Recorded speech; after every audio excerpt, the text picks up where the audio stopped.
Hello, everyone. This is Pastor Miguel from the Children's Baptist Ministry Church here in Maryland. Today, I want to talk to you about part 3 of the things that Satan loves to attack. Number 1 was health. Number 2 was finances. And number 3 today is family. All right, so let's talk about the family unit. A family unit is usually two people. It's a husband and a wife, and they usually come together and they have their own families. They create their families. But, unfortunately, what we see is that even before you decide to create a family, the devil's already working within you and within your spouse to destroy that union that is going to be blessed by the Lord. And so, we tell people that before they get married, that they should go through deliverance ministry so they don't bring baggage into the marriage, okay? Because a lot of the things that you're bringing into the marriage, it's going to affect your family, your children. So we ask that people that are considering getting married, that they go through deliverance to make sure that they don't bring things into their marriage that they should not be bringing, okay? So you as a Christian should consider the fact that you should be marrying somebody who's also a Christian, because it's going to bring you a lot of difficulties if you marry someone that's not a Christian. So consider that when you're choosing who you're going to marry. Ask questions about their background and get to know their families, because their family is a reflection of who you're marrying. Okay, we're a combination. I say this all the time. We are a combination or a summation of our ancestors plus your environment where we grew up.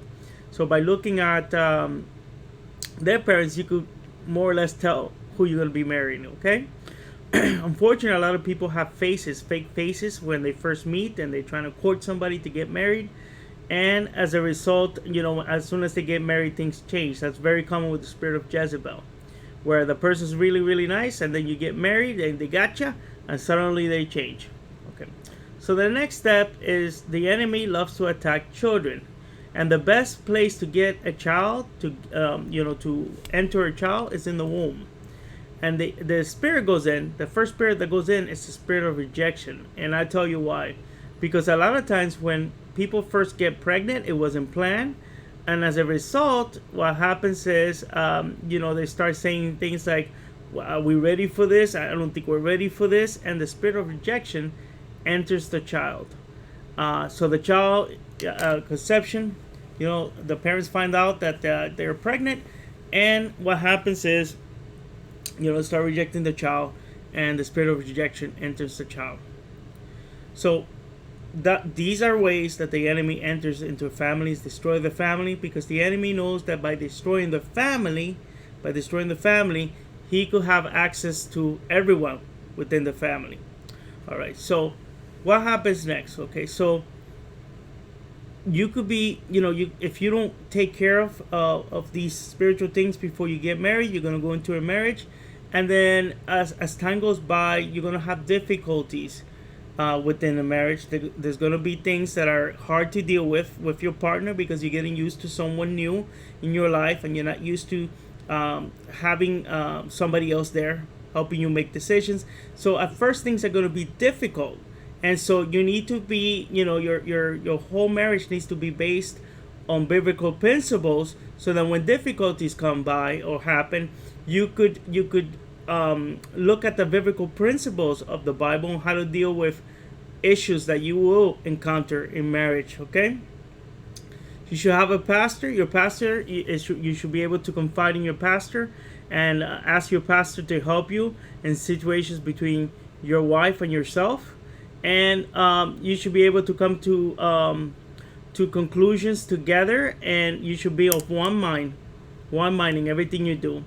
Because what the enemy is going to do is the enemy is going to come into your marriage, and the enemy is going to tell you, she's not that good. You thought you were marrying somebody, and look who you got.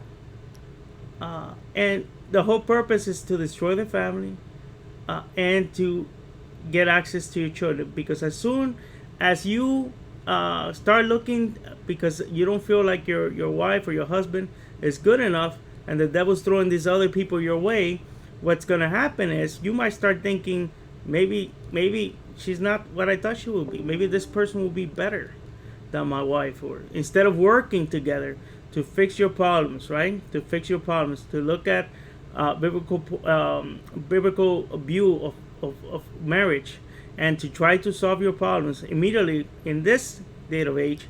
People, what they try to do is immediately, I don't want nothing to do with them, and she's not for me. This is not what I wanted, and so is try to fix things. And you do this, and we tell people go to counseling, go to Christian counseling with a pastor, or even secular counseling, right? Somebody that will help your marriage, so that you can stay together with your spouse.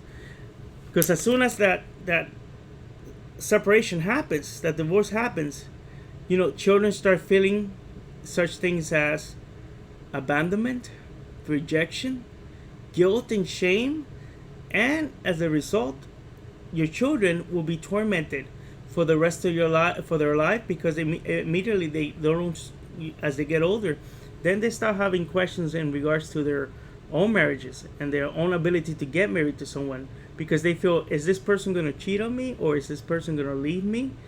Is this person going to break my heart? And so,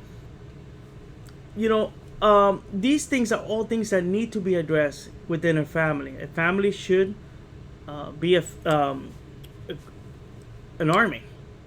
What I mean by an army, it should be a group of people who have a prayer life, that live for God, that have a strong relationship with God, that the father is the leader within the family, and they pray together, and the father and the mother both teach their sons and daughters about God, and so that they know biblical principles of how to deal with things that may come in their life.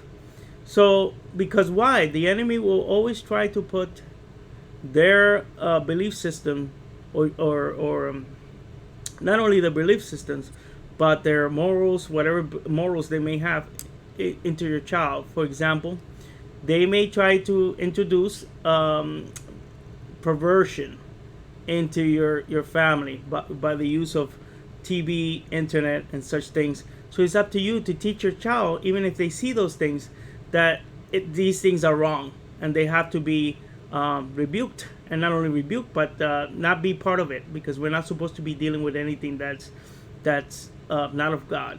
All right. So it's important for you as a Christian husband and wife to live a Christian life together, to pray together, to pray over your food, to lead Bible studies with your children and your family.